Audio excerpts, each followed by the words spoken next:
اعوذ باللہ من الشیطان الرجیم بسم اللہ الرحمن الرحیم۔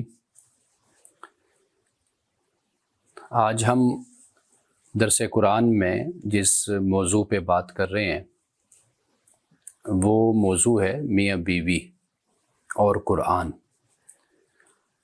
یعنی اس میں میاں بیوی کا تعلق اور حقوق اور فرائض جو قرآن پاک بیان کرتا ہے، صرف قرآن مجید ہی ہمارا محور ہے اور ہمارا مرکز ہے اس وقت، اور ہم قرآن ہی پہ گفتگو کر رہے ہیں۔ بات شروع کرنے سے پہلے کل کی جو میری گفتگو ہے وہ ضرور آپ اپنے ذہن میں رکھیے گا۔ یعنی کل میں نے آپ کو بتایا تھا فضیلت کا لفظ اور درجہ کا لفظ کہ اس سے کیا مراد ہے، اس لیے کہ میاں بیوی کے تعلق میں جو الفاظ سب سے زیادہ اہمیت رکھتے ہیں ان میں سے ایک لفظ درجہ بھی ہے اور ایک لفظ فضیلت بھی ہے، کیونکہ قرآن مجید میں جہاں پر بھی یہ لفظ آیا ہے تو یہ میاں بیوی کے تعلق میں یہ لفظ استعمال ہوا ہے۔ اور جس حوالے سے میں نے کل اشارہ کیا تھا کہ یہ جو درجہ ہے یا فضیلت ہے یہ در حقیقت انتظامی اور ادارہ جاتی یا خاندانی یا عائلی زندگی کے حوالے سے ہے، چونکہ عائلی زندگی میں، خاندانی زندگی میں جس طرح ایک ادارہ ہوتا ہے اسی طرح ایک خاندان ہوتا ہے، تو اس میں مختلف پوزیشنز ہوتی ہیں۔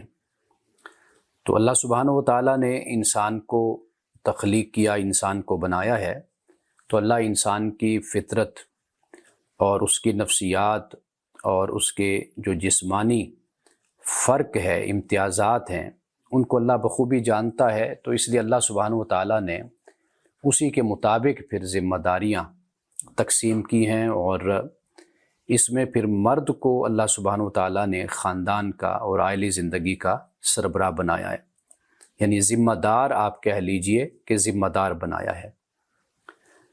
تو اس لیے جب تک قرآن مجید کے یہ جو الفاظ ہیں، جب تک ان کی جو معنویت ہے، ان کی جو گہرائی ہے اور ان کی جو حقیقت ہے، جب تک وہ ہمیں معلوم نہیں ہوگی اس وقت تک پھر اعتراضات اٹھتے رہیں گے اور سوالات پھر کھڑے ہوتے رہیں گے۔ تو اس لیے اللہ سبحانہ و تعالیٰ نے جو دین ہمیں دیا ہے اور اس دین میں جو احکام ہمیں عطا کیے ہیں وہ احکام بالکل انسانی عقل اور انسانی فطرت کے عین مطابق ہیں۔ اگر انسان اپنی فطرت اور اپنی عقل سے بغاوت نہ کرے اور انحراف نہ کرے تو اسے یہ بات سمجھ آئے گی جو اللہ نے اسے کہی ہے، اور وہ اس کے مفاد میں ہے اور اس کے فائدہ میں ہے۔ سب سے پہلے آج جو مقام میرے سامنے ہے وہ آپ بھی جانتے ہیں، قرآن مجید کی بڑی مشہور اصطلاح ہے، وہ ہے لباس۔ قرآن مجید میں اللہ سبحانہ و تعالیٰ نے مرد اور عورت کے لیے لباس کا یہ لفظ استعمال کیا ہے، اور لباس سے بڑھ کر قربت کسی کو حاصل نہیں ہوتی، یعنی کہ انسان کا جسم ہے اور لباس ہے، اس لباس اور جسم کے درمیان کوئی چیز بھی بیچ میں رکاوٹ نہیں ہوتی، درمیان میں نہیں ہوتی۔ تو گویا کہ انسانی لباس کو انسان کی جتنی قربت حاصل ہوتی ہے اتنی قربت کسی کو بھی حاصل نہیں ہوتی۔ تو قرآن مجید لباس کا لفظ بول کر میاں بیوی کے تعلق کو بیان کرتا ہے۔ اب اس سے کیا کیا مراد مفسرین کرام نے لیا ہے وہ میں بعد میں بیان کرتا ہوں۔ سب سے پہلے قرآن مجید کا جو یہ مقام ہے اس پہ ہم بات کر لیتے ہیں، اور یہ سورۃ البقرہ کی آیت نمبر 187 ہے۔ اور یہ وہ مقام ہے کہ یعنی یہ پورا وہ رکوع ہے کہ جس میں رمضان المبارک کے مسائل کو، رمضان کی فرضیت کو بیان کیا گیا ہے۔ اس میں جو آیت نمبر 187 ہے، اس میں چند اور احکام بھی اللہ سبحانہ و تعالیٰ نے بیان کیے ہیں، وہ بھی میں چاہتا ہوں کہ ساتھ میں ذکر کرتا چلوں ضمناً۔ وہ یہ ہے کہ احل لکم لیلۃ الصیام من الرفث الی نسائکم، کہ تمہارے لیے روزے کی رات میں اپنی بیویوں کے ساتھ رفث کرنا یا بیویوں کے پاس جانا، اسے حلال کیا گیا تمہارے لیے، یعنی رمضان کی راتوں میں۔ دن میں تو مسلمان کا روزہ ہوتا ہے، تو روزے کا، صوم کا مطلب ہی رکنا ہوتا ہے، تو انسان رک جاتا ہے کھانے سے، پینے سے اور اپنی حق زوجیت سے۔ تو یہ جو رکنا ہے، تو رات کے وقت اللہ تعالیٰ نے اس کی اجازت دی، کیونکہ اس وقت خیال بعض لوگوں کا یہ تھا کہ شاید جس طرح دن میں ممانعت ہے، اس طرح رات میں بھی ممانعت ہے۔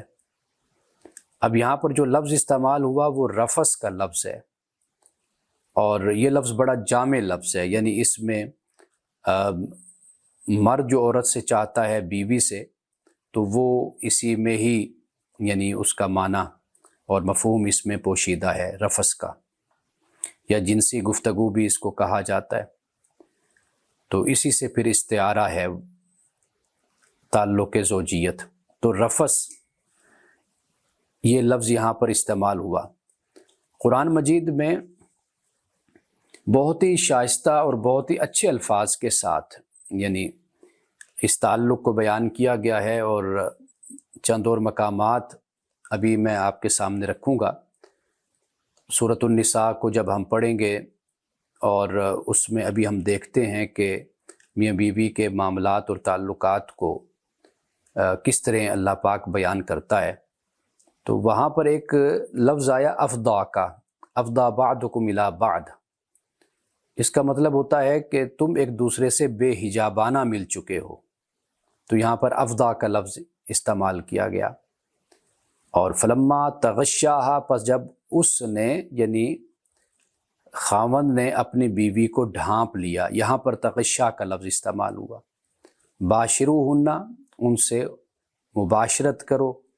یہاں پر یہ جو لفظ مباشرت ہے، باشرہ، یہ لفظ یہاں پر استعمال ہوا۔ اولا مستم النساء، یا تم نے نہیں چھوا عورتوں کو۔ یہاں پر چھونا کا، مس کرنے کا جو لفظ ہے یا عربی زبان لمس کا، یہ یہاں پر استعمال ہوا۔ دخلتم بہن، یہاں دخول کا لفظ استعمال ہوا۔ فمستمتعتم بہ منہن، استمتاع کا لفظ یہاں پر استعمال ہوا۔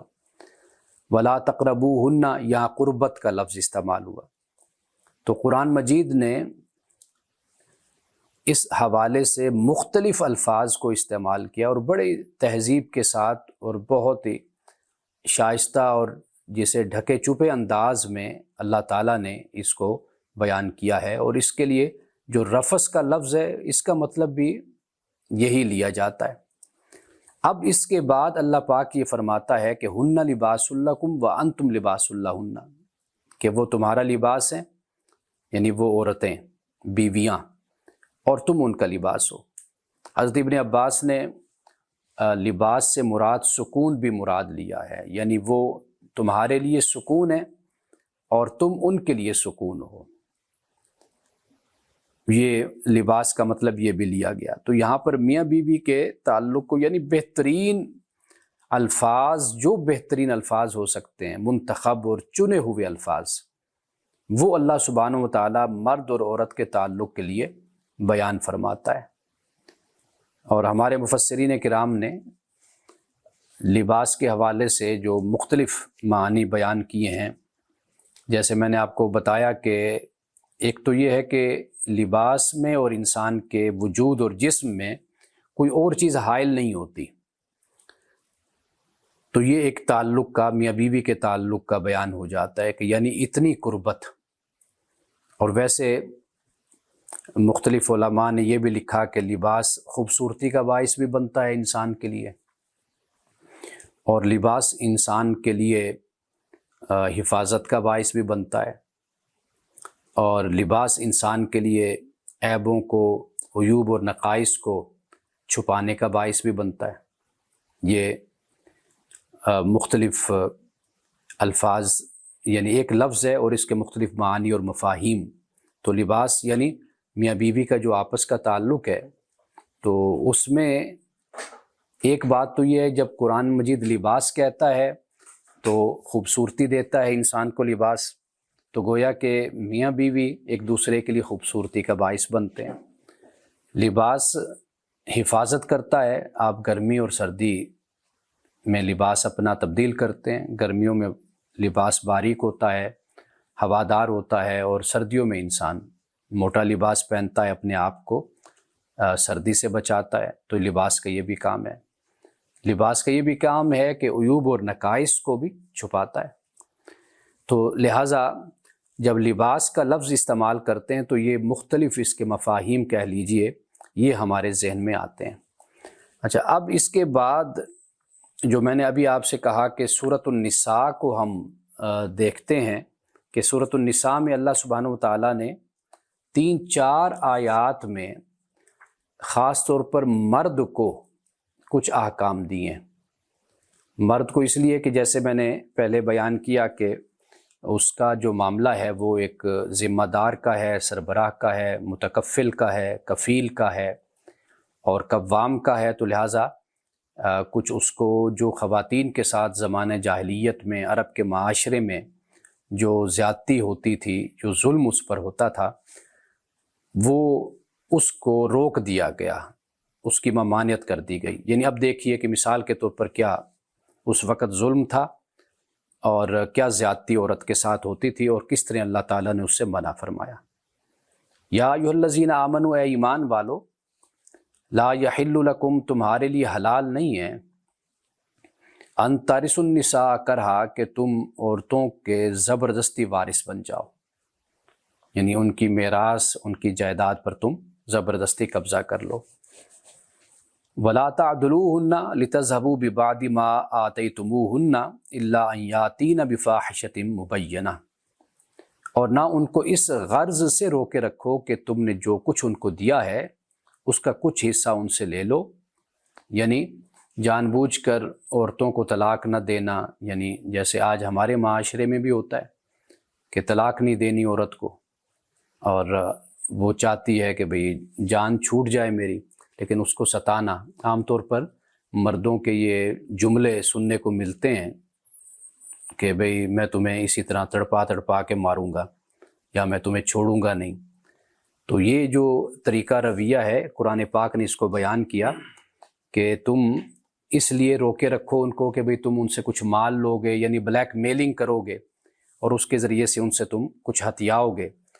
تو لیکن فرمایا کہ اللہ یاتین بفاحشۃ مبینہ، مگر اس صورت میں کہ وہ کھلی ہوئی بے حیائی کریں، یعنی کوئی ایسا معاملہ ہو پھر تو ان سے لیا جا سکتا ہے، لیکن یہ ہے کہ جب ایسی صورت نہیں ہے، وہ پاک دامن ہیں، عفت مآب ہیں، تو پھر تہمت لگا کر، الزام لگا کر ان سے کچھ لینے کی تم کوشش نہ کرو۔ فعاشروہن بالمعروف، اور ان کے ساتھ اچھی زندگی تم گزارو۔ عاشر معروف، یعنی معروف کا مطلب یہ ہوتا ہے کہ جو ایک اخلاقیات کے مطابق ہوتا ہے، ایک طریقہ کار کے مطابق ہوتا ہے، ایک معاشرے میں رائج صورت ہوتی ہے جسے حسن معاشرت کہا جاتا ہے۔ تو یہ فرمایا کہ معروف طریقے کے ساتھ، اچھے طریقے سے ان کے ساتھ زندگی بسر کرو۔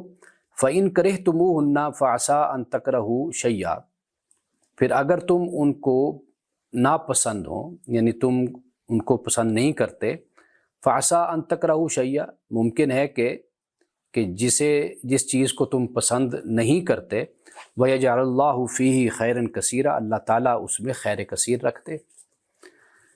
یعنی یہ جو الفاظ ہیں، یہ در حقیقت جو امکان کی صورت ہوتی ہے نا، یعنی انسان میں جذبات ہیں، غصہ ہے، طیش ہے، کئی دفعہ ایسا ہوتا ہے کہ انسان کوئی بات ناپسند ہے، یا ابتدائی زندگی میں کچھ اختلافات ہوتے ہیں، مزاج نہیں ملتا، یا ایک دوسرے کے ساتھ طبیعت میچ نہیں کرتی، تو وہاں پر پھر انسان، قرآن یہ کہتا ہے کہ جلد بازی سے فیصلہ نہیں کرنا چاہیے، ایک دوسرے کے ساتھ کچھ وقت بتانا چاہیے، گزارنا چاہیے، تو ممکن ہے کہ اللہ سبحانہ و تعالیٰ اس میں خیر کثیر رکھ دے۔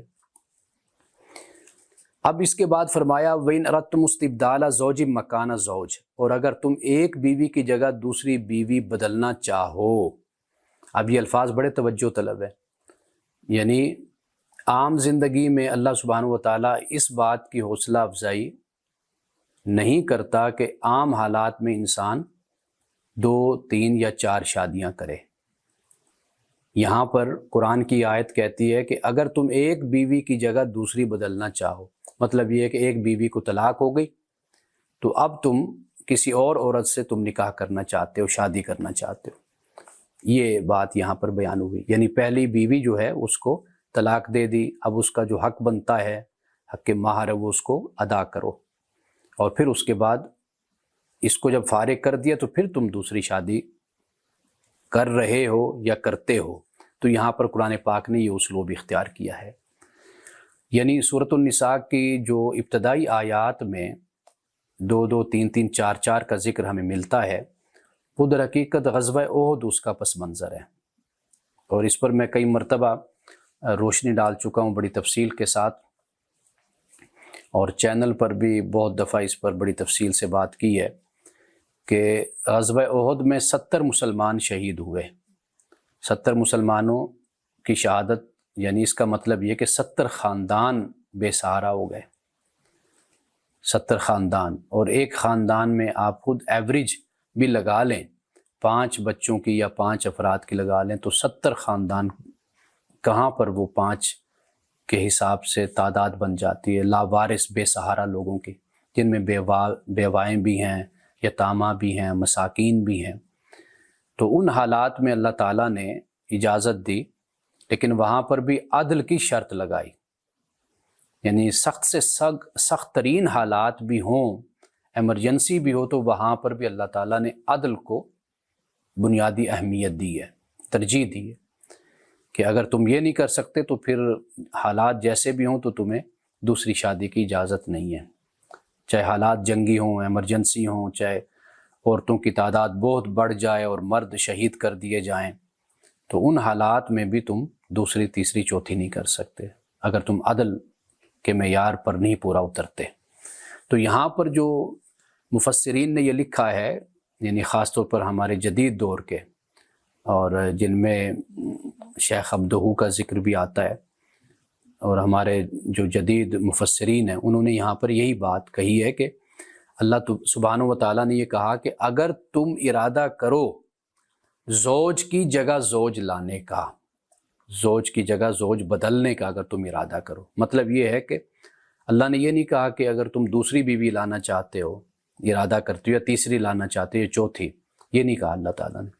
اللہ نے یہ کہا کہ تم پہلی بیوی، یعنی مثلا اس سے نہیں بنی، تعلقات خراب ہو گئے، طلاق تک نوبت آ گئی، تو اللہ نے کہا کہ اس کا جو حق بنتا ہے، وہ چاہے قنطار ہے، ڈھیر سارا مال بھی ہے، تو وہ تم اس کو دو، پھر اس کے بعد تم شادی کرو۔ تو یہ جو آیت ہے یہ جنگی حالات کی نہیں ہے، یہ عام حالات کی آیت ہے۔ وہاں پر جو 2، 2، 3، 3، 4، 4 کا ذکر ہوا وہ جنگی حالات ہیں، جیسے میں نے آپ کو بتایا غزوہ احد کا موقع ہے، تو وہاں پر بھی اللہ تعالیٰ نے عدل کو بنیاد قرار دیا ہے۔ تو یہاں پر جو عام حالات ہیں، معمول کی زندگی ہے، اس میں اللہ تعالیٰ بھی یہ بیان کر رہا ہے کہ جیسے معاشرے میں ہوتا ہے کہ ایک میاں بیوی کے آپس میں نہیں بنتی، طلاق تک نوبت آ جاتی ہے، تو فرمایا کہ اس پہلی بیوی کا اگر بہت سارا مال بھی تم نے حق مہر مقرر کیا نا، وہ بھی تم اس کو دو، پھر اس کے بعد تم نکاح کرو دوسرا۔ فلا تاخذوا منہ شیئا، اب فرمایا کہ تم اس سے کچھ بھی نہ لو، یعنی اگر تم نے اس کو دیا ہے نا ڈھیر سارا مال، تو اس سے تم کچھ نہیں لے سکتے۔ اتاخذونہ بہتانا و اسما مبینا، کیا تم اس پر بہتان لگا کر اور ظلم کر کے لوگے، تم اس سے واپس لوگے، یعنی جو تم نے حق مہر اس کو دیا ہے تو کیا ظلم کر کے، زیادتی کر کے کیا تم اس کو واپس لوگے؟ تو فرمایا کہ نہیں، کیونکہ عرب کے معاشرے میں یہی ایک طریقہ ہوتا تھا کہ عورت کو رسوا کرنا، اگر اس سے نہیں بنی، آپس میں عداوت اور دشمنی پیدا ہو گئی، اختلاف پیدا ہو گیا، تو پھر مرد نے اپنے جو اثر رسوخ ہے، اپنی طاقت ہے، اس کو استعمال کرنا عورت پر۔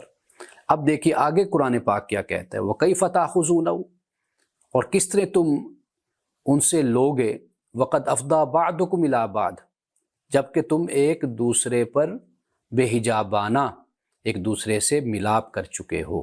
بے حجابانہ افضا کے الفاظ ہیں۔ وَأَخَذْنَا مِنْكُمْ مِيثَاقًا غَلِيظًا، اور وہ تم سے پختہ عہد بھی لے چکی ہیں۔ اب یہ جو الفاظ ہے نا کہ یعنی جہاں اتنی قربت ہو اور آپس کا اتنا تعلق ہو میاں بیوی کا، جو قرآن پاک بیان کر رہا ہے، تو اس کے بعد پھر اگر کوئی اختلاف ہو جاتا ہے تو شرافت کا تقاضا یہی ہوتا ہے، ایک انسان کی بلندی کا، اعلیٰ ظرفی کا، اعلیٰ کردار کا، کہ وہ اس پر خاموشی اختیار کر لے۔ یہ نہیں ہونا چاہیے کہ بعد میں ایک دوسرے پر الزام اور تہمت لگاتے پھریں، اور ایک دوسرے کے بارے میں ذاتی جو باتیں پرائیویٹ ہوتی ہیں وہ دوسروں سے اس کو ڈسکس کرتے پھریں یا بدنام کرتے پھریں۔ تو اللہ تعالیٰ نے کہا کہ بھئی تم ایک دوسرے سے بے حجابانہ مل چکے ہو، تمہاری خلوت ہو چکی ہے، تو یہ تمہیں زیب نہیں دیتا کہ تم، یہ خاص طور پر مردوں سے اللہ سبحانہ و تعالیٰ نے یہ فرمایا، کیونکہ عام طور پر ایسا رویہ طریقہ مرد اختیار کرتے ہوئے نظر آتے ہیں معاشرے میں، اور عرب میں بھی مرد یہ رویہ اور بدسلوکی اور یہ ظلم اختیار کیا کرتے تھے۔ اب آخری جو آیت ہے، وَلَا تَنْكِحُوا مَا نَكَحَ آبَاؤُكُم مِّنَ النِّسَاءِ إِلَّا مَا قَدْ سَلَفَ، نہ نکاح کرو ان عورتوں سے جن سے تمہارے آباء نے نکاح کیا۔ یہ بھی ایک رسم بد تھی، اور یعنی یہ بھی ایک ظلم تھا، یعنی جو سوتیلی ماں ہوتی تھی اس سے ستیلا بیٹا باپ کے مرنے کے بعد نکاح کر لیتا تھا۔ ایک طرف یہ پستی تھی، اور دوسری طرف یہ صورتحال تھی کہ بھئی اگر بیٹا منہ بولا بیٹا ہو تو اسے سگا بیٹا سمجھ لیا جاتا تھا۔ اب جیسے رسول اللہ صلی اللہ علیہ وسلم نے حضرت زید بن حارثہ نے حضرت زینب کو طلاق دی، تو ان سے نکاح پھر رسول اللہ نے فرمایا تھا۔ تو وہ نکاح آپ نے کیوں کیا؟ تاکہ اس رسم کا خاتمہ کر دیا جائے جو ان کے ہاں یہ رائج تھی کہ بھئی منہ بولے بیٹے کی بیوی جو ہوتی ہے وہ حرام ہو جاتی ہے۔ تو بتا دیا کہ بھئی حرام وہی ہے کہ جو خونی رشتے ہیں۔ اسے سورۃ النساء میں آگے جا کر اللہ تعالیٰ نے بیان کر دیا۔ انہو کان فاحشۃ و مقتا، فرمایا کہ یہ بے حیائی اور نفرت کی بات ہے، وساء سبیلا، اور یہ بہت برا طریقہ ہے۔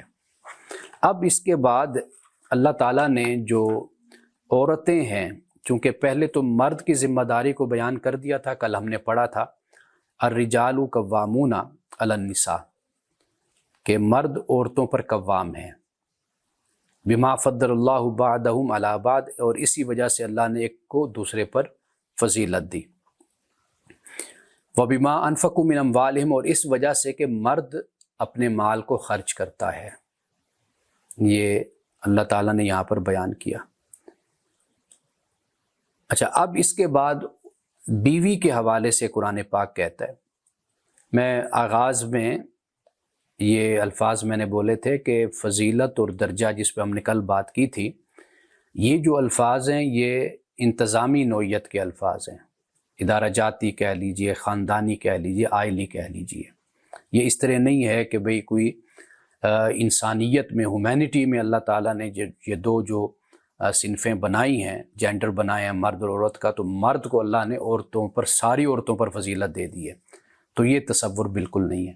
یہ اگر اس طرح کی آیات ہیں تو ان کا ایک خاص بیک گراؤنڈ پس منظر ہے، کیونکہ گھر ایسے ہی چلا کرتے ہیں۔ بے شک آپ جدید دنیا میں اس پر ایکویلٹی پر بڑے نظریات موجود ہیں، لیکن گھر ہمیشہ اسی طرح ہی چلتے ہیں کہ آپ جب تک اختیارات کی ڈسٹریبیوشن جس کو کہتے ہیں اس کی تقسیم نہیں کرتے، اس وقت تک گھر نہیں چلتا، خاندان نہیں چلتا۔ اللہ تعالیٰ نے بھی یہی کام کیا ہے، یہی کام ہم اپنے اداروں میں بھی کرتے ہیں، اپنے اسکول میں کرتے ہیں، کالجز میں کرتے ہیں، یونیورسٹیز میں کرتے ہیں، اپنی اسمبلیز میں کرتے ہیں، اپنے سیکریٹریٹ میں کرتے ہیں، ہر جگہ یہی کچھ ہوتا ہے، اختیارات کی تقسیم ہوتی ہے۔ اللہ نے بھی وہی کچھ کیا، تو لہٰذا اس پر یہ الگ بات ہے کہ کوئی اپنے اختیارات کو مس یوز کرتا ہے۔ اب ہمارے ہاں تو یہ بھی تربیت کی ضرورت ہے۔ افسروں کی بھی تربیت کی ضرورت ہے، افسران بالا کی، کہ ہم اپنے اختیارات کو مس یوز کرتے ہیں۔ اسی طرح مرد بھی، شوہر ہے وہ بھی مس یوز کرتا ہے اپنے اختیارات کو۔ اب اس کے بعد جو عورتوں کے حوالے سے فرمایا، یعنی بیویاں، فالصالحات، کہ نیک عورتیں، اب ان کی دو باتیں یہاں پر بیان کی گئی ہیں نیک عورتوں کی۔ ایک تو کہا کہ وہ قانتاتن ہیں، فرما بردار ہیں۔ اب یہ جو ہمارے کئی مفسرین نے قانتاتن سے مراد یہ لیا کہ مرد کی فرما بردار۔ دو لفظ قرآن مجید میں استعمال ہوئے عربی میں بھی، ایک اطاعت کا لفظ ہے۔ اطاعت کا جو لفظ ہے یہ کسی کی اطاعت کی جاتی ہے، نہیں کی جاتی، اس کے لیے اطاعت کا لفظ استعمال ہوتا ہے۔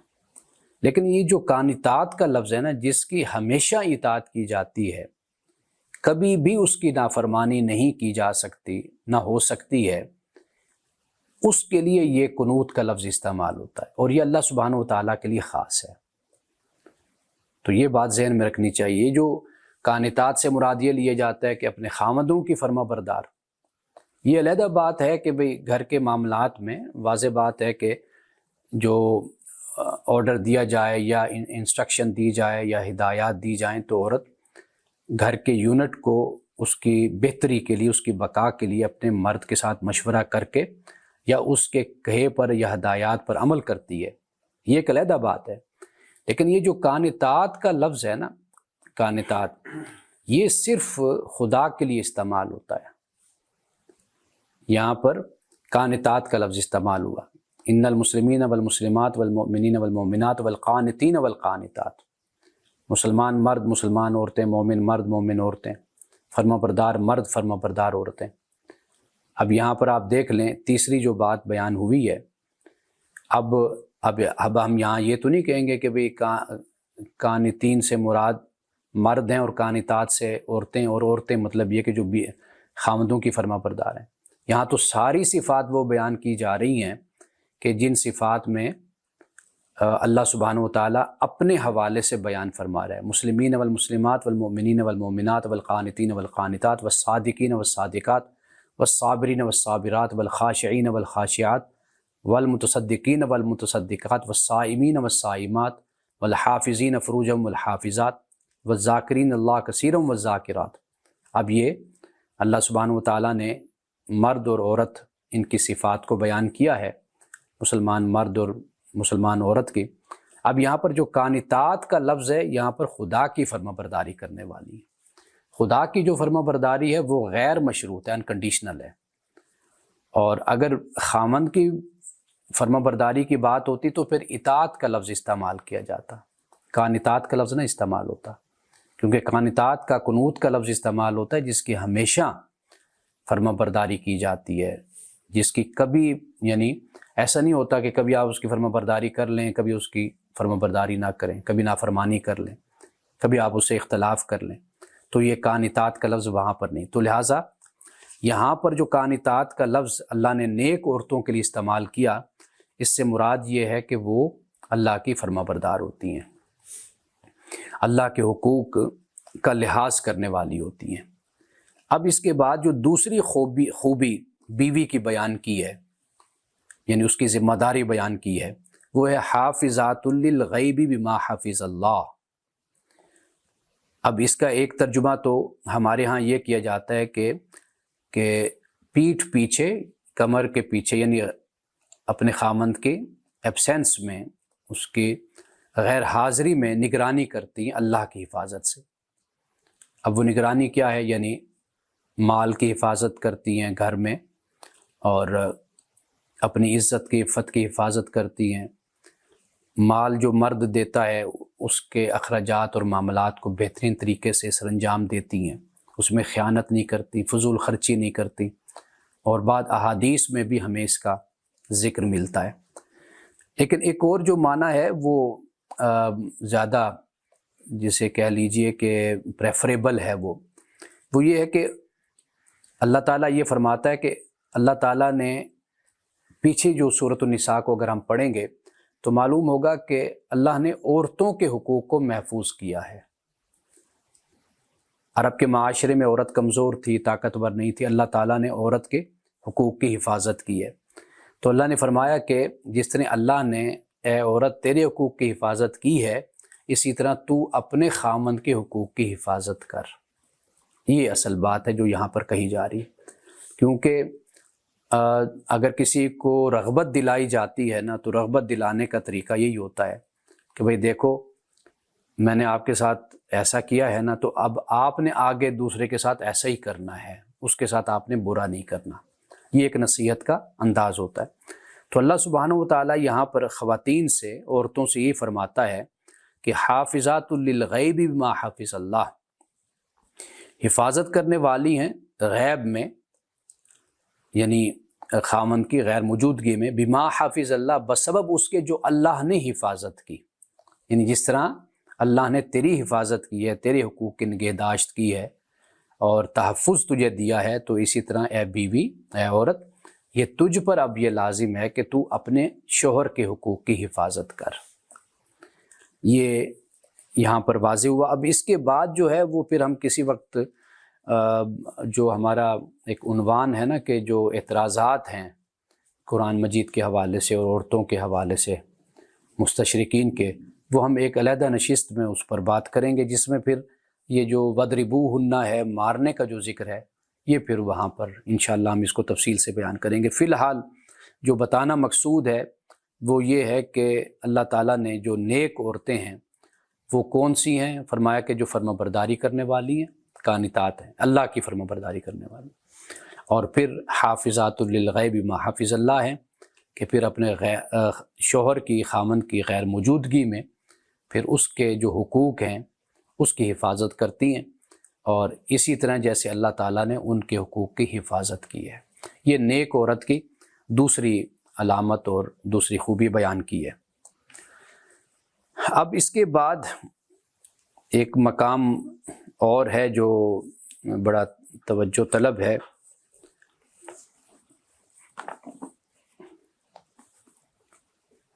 یہ فلک شیر، وہ اس کو ذرا بلانا جمال کو، ممکن ہے جمال سن رہا ہو میری آواز۔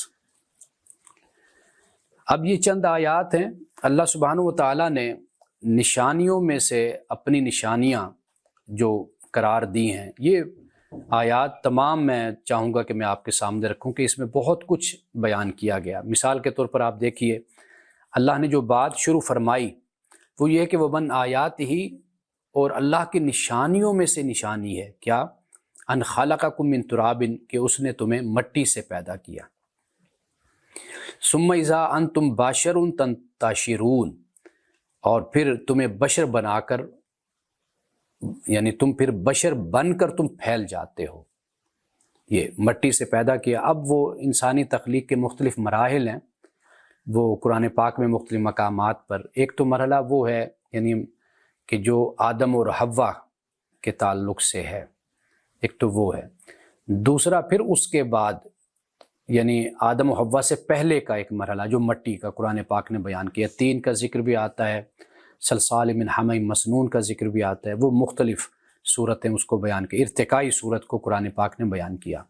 لیکن ارتقاء کی صورت میں بندر سے انسان بننے کا کوئی ارتقاء نہیں ہے، یعنی وہ ارتقاء مٹی سے انسان کا بننا ہے، وہ اس پہ چاہے لاکھوں سال گزرے ہوں، کروڑوں سال گزرے ہوں، وہ ایک مرحلہ تھا انسان کے بننے کا۔ اس کے بعد پھر آدم، اور جس طرح آدم کے بارے میں قرآن پاک نے بیان کیا، شکل و صورت میں، ہر لحاظ سے، ساخت میں اللہ تعالیٰ نے ان کو بہت خوبصورت اور بہت اچھا بنایا۔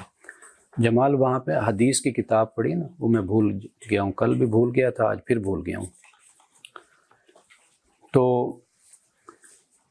قرآن پاک نے جو بیان کیا وہ خوبصورت، احسن تقویم کا لفظ استعمال کیا، خوبصورت پیرائے میں، خوبصورت ساخت میں، بناوٹ میں اللہ تعالیٰ نے انسان کو بنایا۔ تو اس لیے وہ جو بندروں والا جو معاملہ ہے وہ ارتقائی صورت انسان کی نہیں ہے۔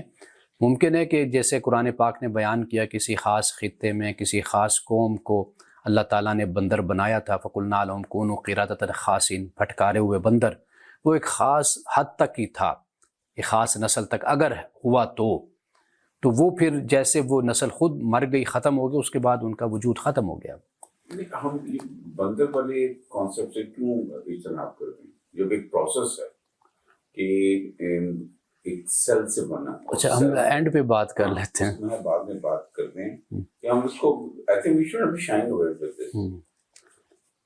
اس کی کوئی تصدیق بھی تو ہونی چاہیے نا، کوئی دلیل، یہ اصل چیز ہے۔ آپ اس کو بعد میں ڈسکس کرتے ہیں۔ اچھا، اب اس کے بعد فرمائے وَمِنْ آیاتِهِ، اور اس کی نشانیوں میں سے ایک یہ ہے کہ ان خلق لکم من انفسکم ازواجا، کہ اس نے تمہاری جنس سے تمہارے لیے جوڑے بھی پیدا کیے، لتسکنوا الیہا، تاکہ تم ان سے سکون حاصل کرو۔ یہ جو الفاظ ہیں نا سکون حاصل کرنے کے، یہی ابن عباس نے کہا کہ لباس سے مراد در حقیقت سکون ہے، ہن لباس لکم وانتم لباس لہن، کہ وہ عورتیں تمہارا لباس اور تم ان کا لباس ہو۔ یہ یہاں پر جو سکون کا لفظ استعمال ہوا، یہی لفظ اصل میں لباس کے معنی میں استعمال ہوا۔ وَجَعَلَ بَيْنَكُمْ مَوَدَّةً وَرَحْمَةً، اور اس نے تمہارے درمیان مودت اور رحمت کو رکھ دیا۔ مودت کہتے ہیں کہ جیسے ایک بے تکلفی ہوتی ہے، دوستی ہوتی ہے، دلی رغبت ہوتی ہے، اس کو مودت کہا جاتا ہے۔ اور رحمت کا مطلب یہ ہوتا ہے کہ جیسے انسان مہربانی کا عنصر جس میں غالب ہوتا ہے، ہاں، ایک انسان کا ایک دوسرے سے ہمدردی کا، خیر خواہی کا جذبہ غالب ہوتا ہے، تو وہ رحمت ہوتا ہے۔ اور میاں بیوی کے درمیان جو مودت ہے، یعنی دوستی اور ایک رغبت، دلی رغبت، یہ مودت میں شامل ہو گئی۔ اب اس کے بعد فرمایا ان فی ذلک لآیات لقوم یتفکرون، بے شک اس میں یقیناً نشانیاں ہیں اس قوم کے لیے کہ جو غور و فکر کرتے ہیں۔ اب پھر اس کے بعد فرمایا، اب یہ جو آیت تھی یہی بس آج کا اس حوالے سے تھا، لیکن آگے جو آیات ہیں میں چاہتا ہوں کہ وہ بھی میں پڑھ لوں، کیونکہ اللہ تعالیٰ نے اس کو بھی نشانیوں میں سے نشانی قرار دیا۔ فرمایا وَمِنْ آیَاتِ خَلْقُ السَّمَاوَاتِ وَالْأَرْضِ وَاخْتِلَافُ أَلْسِنَتِكُمْ وَأَلْوَانِكُمْ، اور اس کی نشانیوں میں سے آسمانوں اور زمین کی تخلیق اور تمہارے رنگوں اور تمہاری زبانوں کا اختلاف، یہ بھی اللہ کی نشانیوں میں سے ایک نشانی ہے۔ اب السنہ کو آپ دیکھ لیجئے کہ لسان، زبانیں کتنی دنیا میں بولی جا رہی ہیں اور ایک دوسرے سے مختلف ہیں زبانیں۔ اور پھر الوان، رنگ بھی دیکھ لیجئے۔ ان فی ذلک لآیات للعالمین، بے شک اس میں بہت سی نشانیاں ہیں کن کے لیے؟ علم والوں کے لیے۔ اب آسمانوں اور زمین کا ذکر ہوا، زبانوں اور رنگوں کا اختلاف کا ذکر ہوا، تو وہاں پر عالمین فرمایا، عالم، جاننے والا۔ تو قرآن مجید میں جو علم لفظ ہے نا، ویسے بھی اگر اس کے ٹرانسلیشن آپ دیکھیں تو وہ سائنس بنتی ہے، اور سائنس کا جو ترجمہ اردو میں کیا جاتا ہے وہ علم ہوتا ہے۔ تو اس لیے کائنات میں غور و فکر کرنے والوں کے لیے یہ لفظ استعمال ہوا ہے، عالم۔ تو ہمارے ہاں جو مذہبی علم رکھنے والے ہیں ان کے لیے بھی عالم کا لفظ استعمال ہوا ہے۔ قرآن مجید نے ان کے لیے اہل الذکر کا لفظ استعمال کیا ہے، فَاسْأَلُوا أَهْلَ الذِّكْرِ إِن كُنتُمْ لَا تَعْلَمُونَ، پوچھو ذکر والوں سے اگر تم نہیں جانتے۔ تو یہ اس لیے کہا گیا کہ عرب کے لوگ جب سوال کرتے تھے، قرآن پر اعتراض کرتے تھے، تو یا پھر گزشتہ کتابوں سے جو لوگ ایمان رکھنے والے تھے وہ اعتراض کرتے، تو پھر کہا جاتا تھا کہ بھئی جو تمہاری کتابوں کے ماہر لوگ ہیں نا، تو ان سے جا کر تم پوچھو۔ ان کو قرآن پاک نے اہل الذکر کہا۔ تو عالم کا جو لفظ ہے، علماء کا لفظ، یہ قرآن مجید کی روح سے معلوم ہمیں یہی ہوتا ہے کہ یہ ان لوگوں کے لیے کہ جیسے اب دیکھیے نا، آسمانوں اور زمین کی تخلیق، یہ واضح بات ہے، کائنات کی تخلیق اور ان میں غور و فکر یہ سائنسدان کرتے ہیں۔ اور پھر زبانوں اور رنگوں کا اختلاف، یہ کام بھی یعنی بالکل مختلف شعبہ ہے یہ، اس کا تعلق مذہبیات سے نہیں ہے۔ اب اس کے لیے قرآن پاک نے کہا کہ بے شک اس میں نشانیاں ہیں کن کے لیے؟ عالمین کے لیے۔ اب فرمایا ومن آیاتہ، اور اس کی نشانیوں میں سے منامکم باللیل والنہار، کیا ہے؟ تمہارا رات اور دن میں سونا، آرام کرنا، وابتغاؤکم من فضل، اور اس کے فضل کو تلاش کرنا۔ ان فی ذلک لآیات لقوم یسمعون، بے شک اس میں یقیناً نشانیاں ہیں اس قوم کے لیے جو سنتے ہیں۔ ومن آیاتہ یریکم البرق خوفا وطمعا وینزل من السماء، ماءً فیحیی بہ الارض بعد موتہا، اور اس کی نشانیوں میں سے یہ بھی نشانی ہے کہ وہ تم کو بجلی دکھاتا ہے خوف کے ساتھ اور امید کے ساتھ، اور وہ آسمان سے نازل کرتا ہے پانی کو، اور اس پانی سے وہ زندہ کرتا ہے مردہ زمین کو۔ اب اس سے مراد مردہ زمین انسانی دل بھی ہو سکتا ہے کہ اللہ تعالیٰ جو وحی ہے پانی کی طرح جب اس کو اتارتا ہے تو اس سے انسان کا دل زندہ ہوتا ہے۔ ان فی ذلک لآیات لقوم یعقلون، بے شک اس میں یقیناً نشانیاں ہیں اس قوم کے لیے جو عقل سے کام لیتے ہیں۔ اب آگے فرمایا ومن آیاتی ان تقوم السماء والارض بامرہ، اور اس کی نشانیوں میں سے یہ ہے کہ آسمان اور زمین اس کے حکم سے قائم ہیں۔ اللہ کا جو امر ہے اس سے آسمان اور زمین قائم، یعنی جب وہ ان کے خاتمے کا حکم دے گا تو یہ کائنات کا نظام بدل جائے گا۔ ثم اذا دعاکم دعوۃ من الارض، پھر جب وہ تم کو پکارے گا تو اذا انتم تخرجون من الارض، اذا انتم تخرجون، تو تم اسی وقت زمین سے نکل پڑو گے، یعنی اللہ کی پکار پر، وہ نفخ صور جس کو کہا جاتا ہے۔ وَلَهُ مَن فِي السَّمَاوَاتِ وَالْأَرْضِ، اور اسی کے لیے جو کچھ آسمانوں میں اور زمین میں، كُلٌّ لَهُ قَانِتُونَ، اور سب اسی کے تابع ہیں، فرما بردار۔ اب یہ دیکھ لیجیے یہاں پر بھی قانت کا لفظ جو ہے وہ استعمال ہو رہا ہے، قانتون کا، یعنی اب واضح بات ہے کہ آسمان اور زمین خدا کی تو کبھی نافرمانی نہیں کر سکتے۔ اب آخر میں جو آیت ہے وَهُوَ الَّذِي يَبْدَأُ الْخَلْقَ ثُمَّ يُعِيدُهُ، اور وہی خدا ہے کہ جو پہلی مرتبہ پیدا کرتا ہے اور پھر وہ دوبارہ پیدا کرے گا، ثُمَّ يُعِيدُهُ وَهُوَ أَهْوَنُ عَلَيْهِ، اور یہ اس کے لیے بہت آسان ہے۔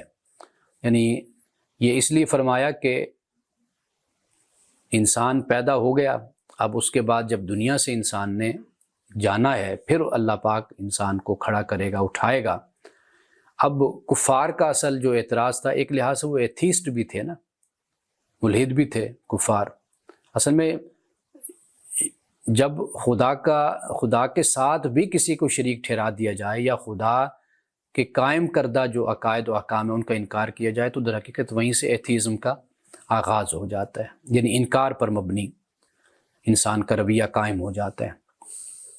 تو آہون اصل یہاں پر اسی لیے فرمایا کہ وہ یہ خیال کرتے تھے کہ یہ کیسے ممکن ہے کہ بھئی ہم مر کھپ جائیں گے، ہڈیاں ہماری گل جائیں گے، وہ سیدھا ہو جائیں گے، پھر ہمیں اٹھایا جائے گا۔ تو اس بنیاد پر اللہ تعالیٰ نے یہ فرمایا کہ یہ اس پر آسان ہے، اور یہ بھی فرمایا کیا تمہیں پہلے پیدا کرنا مشکل تھا یا تمہیں اٹھانا مشکل ہے؟ واضح بات ہے کہ پہلی مرتبہ وہی مشکل ہوتا ہے، یعنی جب کوئی مٹیریل نہیں، کوئی سامان نہیں، اس وقت انسان کی تخلیق کا آغاز یا انسان کا پیدا ہونا، تو فرمایا کہ وہ مشکل تھا، یا دوسری مرتبہ پھر تمہیں اٹھانا یہ مشکل ہے۔ وَلَهُ الْمَثَلُ الْأَعْلَىٰ فِي السَّمَاوَاتِ وَالْأَرْضِ وَهُوَ الْعَزِيزُ الْحَكِيمُ، اور آسمانوں اور زمین میں اسی کے لیے سب سے برتر صفت ہے اور وہ زبردست ہے، حکمت والا ہے۔ تو یہاں تک ہم آج رکھ لیتے ہیں، ورنہ ایک اور مقام میں مطالعے کے دوران میرے سامنے گزرا تھا، وہ یہ تھا کہ حضرت موسیٰ علیہ السلام جب طور پر آپ تشریف لے گئے تھے تو وہاں پر آگ جو آپ نے دیکھی تھی، انگارہ یا شعلہ آپ نے دیکھا، تو اپنی بیوی سے آپ نے کہا کہ بھئی اہل سے، تو 3 جگہوں پہ قرآن پاک میں، طٰہٰ میں، نمل میں اور قصص میں اس کو بیان کیا گیا ہے، یعنی حضرت موسیٰ علیہ السلام کے ساتھ اس مشکل وقت میں ان کی بیوی تھی۔ تو یہ چونکہ اہل کا لفظ استعمال ہوا ہے تو اس پر ہم گفتگو جب کریں گے اہل بیت پر، اہل بیت اور قرآن، تو وہاں پر میں انشاءاللہ پھر اس پر بھی گفتگو کروں گا۔ 1-2 حدیثیں آخر میں۔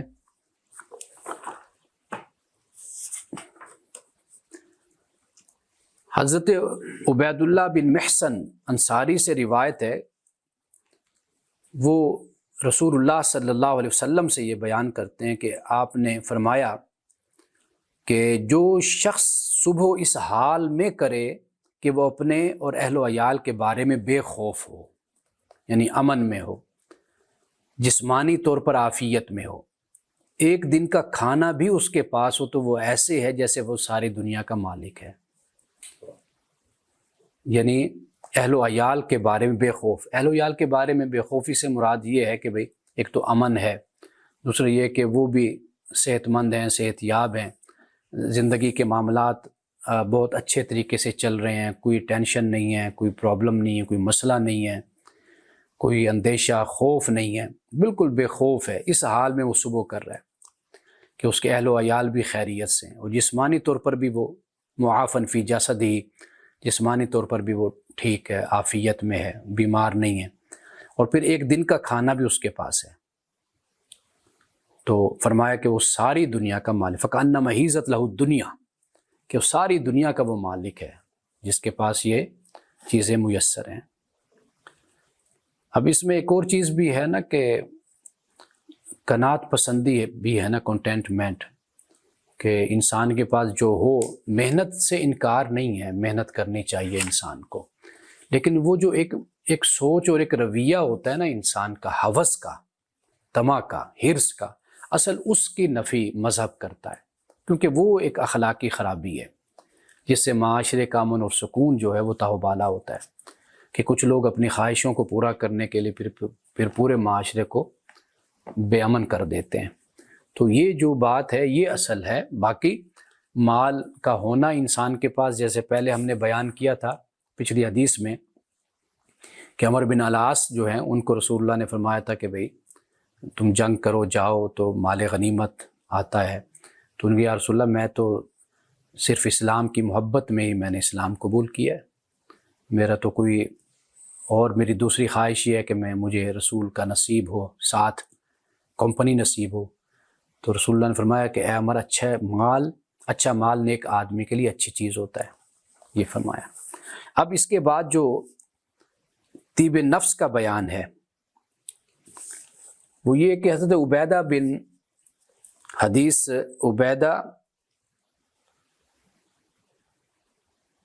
عبیدہ بن جوہنی سے یہ روایت ہے. کہتے ہیں کہ رسول اللہ صلی اللہ علیہ وسلم ان کے پاس تشریف لائے تو آپ پر غسل کے اثرات تھے.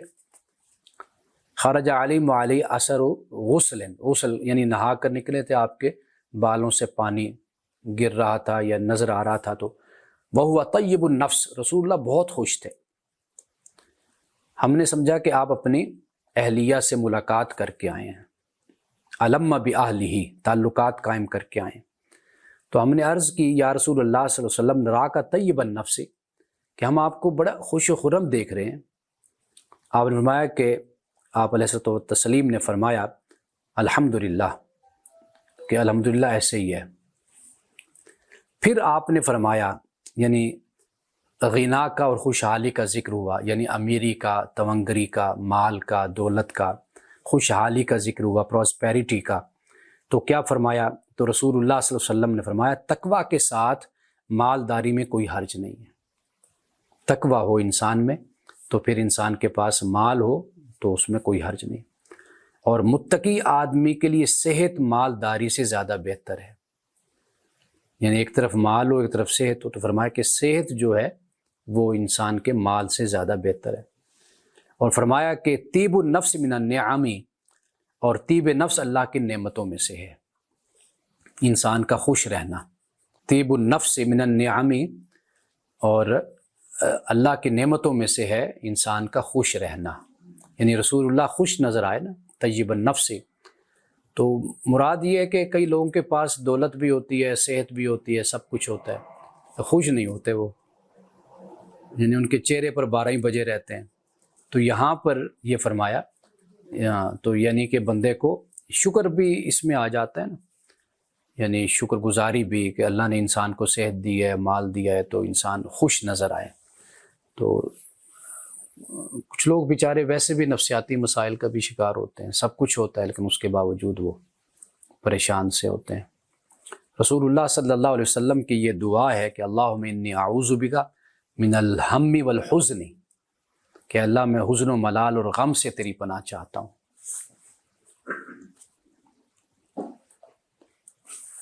ایمان، صحت اور مال، یہ 3 چیزیں ہیں، یہ جس کو نصیب ہیں وہ دنیا کا خوش نصیب انسان ہے. ایمان، صحت اور مال. آخری حدیث آج کی ابھی وقت ہے تو بلکہ ایک دو اور حدیثیں بھی پڑھ لیتے ہیں، بلکہ سوال و جواب کر لیتے ہیں آخر میں۔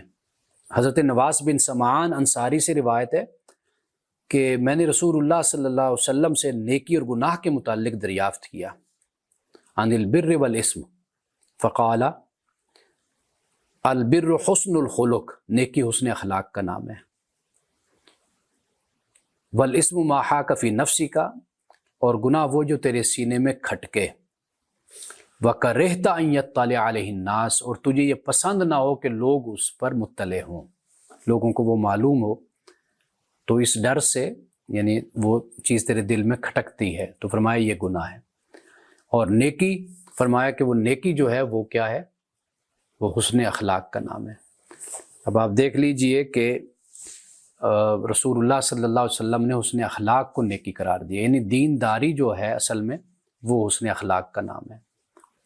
یعنی ایک انسان خود دیندار ہو یا خود کو کہے یا ہم سمجھیں، لیکن اگر اس کا اخلاق اچھا نہیں ہے تو وہ دیندار نہیں ہے۔ تو دین رکھنے والے کی پہلی پہچان ہی اس کا اخلاق ہوتا ہے، نمازیں نہیں ہیں، نہ روزے ہیں، نہ زکوٰۃ ہیں، نہ حج ہے، نہ تہجد ہے، اصل چیز اس کا اخلاق ہے، یہ بنیادی بات ہے۔ جس کے معاملات انسانوں کے ساتھ اچھے نہیں ہیں تو خدا کے ساتھ کیسے اچھے ہوں گے؟